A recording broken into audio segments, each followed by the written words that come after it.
आजकल लोगों की नॉनसेंस वैल्यू बहुत बढ़ गई है। अगर मैं ये बोलूँ आपको तो आपको शायद समझ में नहीं आएगा कि मैं किस चीज़ के बारे में बात कर रही हूँ। So let's discuss today this nonsense value, specifically ladies की जो नॉनसेंस वैल्यू बढ़ी है इंटरनेट के आने से, उसके बारे में हम आज बात करेंगे और फिर आप अपने व्यू पॉइंट्स मुझे दीजिएगा। मेरा नाम है ज्योति पांडे। नमस्कार सभी को। आज से 20-25 साल पहले अगर आपको कहीं पर पहुंचना होता था, एज अ वुमन मैं बात करूंगी, ठीक है, in spite of having that first phase of feminism, तब भी हमारे दिमाग में ये था कि हार्ड वर्क करना है, ठीक है। और जो मिडवे लेती थी लड़कियां, शॉर्टकट लेती थी, उनको अच्छी दृष्टि से नहीं देखा जाता था, उनको उस तरह की इज्जत सम्मान नहीं मिलता था, ठीक है। अभी क्या हो गया है ना, अभी बहुत आसान हो गया है, ठीक है। 4-6 दिन से एक लड़की का वीडियो सब जगह सर्कुलेट हो रहा है। क्या कर रही है वो? गाली दे रही है। आप सर्कुलेट कर रहे हैं तो उससे क्या हो रहा है? सनसनी तो पहुंच रही है, अरे ये देखो कैसे गाली दे रही है ये इंटरनेट पे। But what are you doing? You are giving her publicity, ठीक है। अब एक और हैं जो एक बहुत फेमस पॉडकास्ट तक पहुंच जाती है। उनका टैलेंट क्या है मैं बता रही हूँ। दूध की थैली लाते हो आप अपने घर में, दूध गर्म कर लेते हो, थैली फेंक देते हो। ये लड़की थैली फेंकती नहीं है, ये लड़की उन थैलियों से कपड़े बनाती है, ठीक है। वो किसी भी चीज से कपड़े बना के बाहर निकल जाती है। 4-6 नल्ले खड़े हुए हैं रिपोर्टर्स वहां पे। रिपोर्टर भी नहीं है वो, आई थिंक उनके पास, उनका टैलेंट ये है कि उनके पास फोन है, कुछ अच्छे अच्छे कैमराज है जिससे फोटो खींची और उसको सब जगह स्प्रेड कर दिया। तो नाउ अभी क्या हुआ है कि वो लड़की वही सब करके अब बढ़िया बढ़िया पॉडकास्ट में बैठी हुई है। और एक पॉडकास्टर उससे पूछता है कि मैंने आपको ये बुलाया, इधर इसलिए बुलाया है क्योंकि मैं ये जानना चाहता था कि आपके दिमाग में क्या चल रहा है। ओ भाई, कुछ नहीं चल रहा है। शी नोज, तुम्हारे जैसे मूर्ख बैठे हुए हैं वहां पे, उसको पता है उसकी नॉनसेंस वैल्यू आज के टाइम पे। कुछ नहीं करना है, नंगा घूमना है, 2-4 गालियां देनी है और आपको मिल जाएगा अटेंशन। उसके बाद आप सुना सकती हो अपनी वो फेमिनिज्म वाली कहानी कि मेरे पापा जो है वो बहुत ही अत्याचारी थे, मेरे घर में एक बहुत ऐसा माहौल था जिसमें मुझे बहुत दबा के रखा गया, बहुत ही कंजर्वेटिव माहौल था। तो कंजर्वेटिव माहौल था तो मैं वहां से भाग के स्ट्रगल करके आके कुछ बनी नहीं। मैंने सोचा अब मैं नंगी घूमूंगी, you know, I click some semi nude pictures और वो फिर लोग उसको ऐसे देखेंगे कि ओ ऐसे कैसे, वाह इससे भी कपड़ा बन सकता है क्या। सो यू नो, वहां पे लोग भी बैठे हुए हैं जो ऐसे अटेंशन दे रहे हैं। सो ये वाली जो वैल्यू है ना, ये लोगों की बढ़ गई है स्पेसिफिकली इंटरनेट आने से।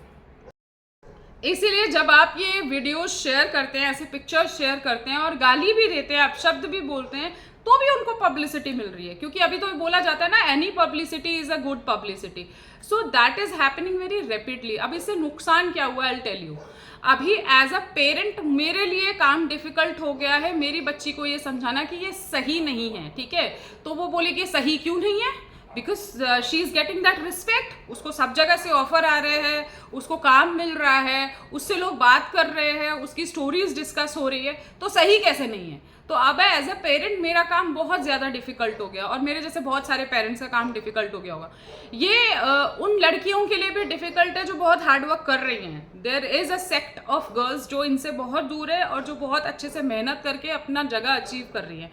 अब उसको भी क्या लगता है कि ये क्या बात हुई, मतलब मैं इतना मेहनत कर रही हूँ, मेरे पास टैलेंट है, मेरे को मतलब अगर एक्ट्रेस बनना है या कहीं कुछ कलाकार बनना है तो मैंने डांस सीखा, एक्टिंग सीखा, दुनिया भर की चीज़ें करी, मुझे तो वो पब्लिसिटी मिली नहीं। और ये वहाँ जाके बैठी हुई और इसकी कहानियाँ सुनी जा रही हैं जिसको हमें पता भी नहीं है कि सच है या झूठ है, बस इन्होंने बना ली है क्योंकि इनको अभी जस्टिफिकेशन देना है जो वो कर रही है।